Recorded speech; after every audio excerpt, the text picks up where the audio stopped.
there was a fellow, and basically he was on his deathbed. He was on his deathbed, and his family was around, his friends was around. He all of a sudden screams out, right before he dies, he says, "The lady dancers!" And then he died. So his friends, family, like thinking, the day he dies, of course he said, "Shema Yisrael, Hashem Elokeinu Hashem Echad," like we're supposed to, but the day he dies, that's what you say, the lady dancers? This is what you're thinking about? The last day of death? What is going on? And one of the family members was very, very disturbed. They said, "I knew my father.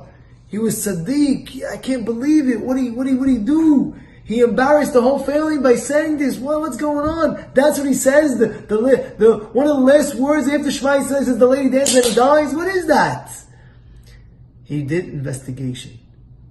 And he started asking his old friends that were already older now, in the 80s, 90s. He asked them, "Do you remember my father back in the day?" Blah, blah, blah. He says, yeah. Can you tell me any stories? So one guy saying this story, one guy saying that story, one guy saying that story. And then one of his friends said the following story. He says, "Oh, your father? I remember we were younger. We were in the 30s, 20s, 30s, around that age. And there was a crazy event that somebody arranged. The Goyim, they arranged. They said they're having a festival with not tznius dancers. These dancers were not tznius at all. And they said, this is what we're doing. Festival, blah, blah, blah, blah." And they advertised this all over in the Jewish community and this and that. And it was back, many years back, decades ago. And what happened was, your father went ahead and he said, "I'm going to have to stop this." And he tried finding people who's going to stop it with me, blah, blah, blah. But they didn't know what to do, who's going to stop it. Finally, he said, "I have a great idea." He went ahead. He took out a huge amount of money alone. He borrowed a lot of money. And he bought every single ticket of the festival. He went ahead, "How many tickets? This amount of tickets? No problem. I'll buy everyone out." And he went ahead in order to make sure, because being the fact there was a lot of Jewish people, heaven forbid, hasbe shalom, hasbe halila, they were going to see non-new things. He said, "I'm going to buy everybody out, buy every ticket out." He bought every single ticket out. He came, festival, no festival, no he's sitting down. Wow, he prevented this. Now what happens? He went to the members of some shul in the shuls, and he went to them. He says, "Yeah, you know what I did? We bought it. I took a loan. Help me! Help me pay back the loan."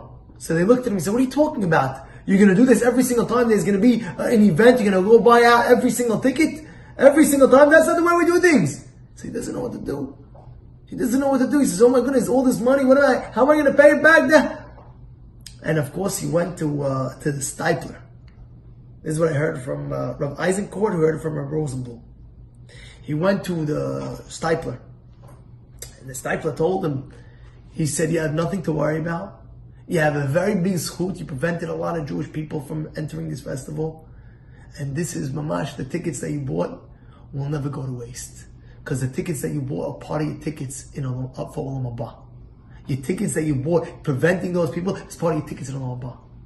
And he said, now he realized. The son said, that's why my father said what he said right before he died. After Shema Yisrael, Shema Yisrael, Shema Yisrael, the last words, he says the festival, the ladies' festival concert. Because he remembered that he prevented a lot of Jews from seeing immorality, seeing non-new things. And this is a great lesson that we have to learn. He prevented people from seeing non-new. We have to prevent ourselves from not seeing non-things of non-new. Thank you for listening to the Guard Your Eyes Daily Chizuk broadcast. Pass them on to your friends and help spread Kedusha in the world.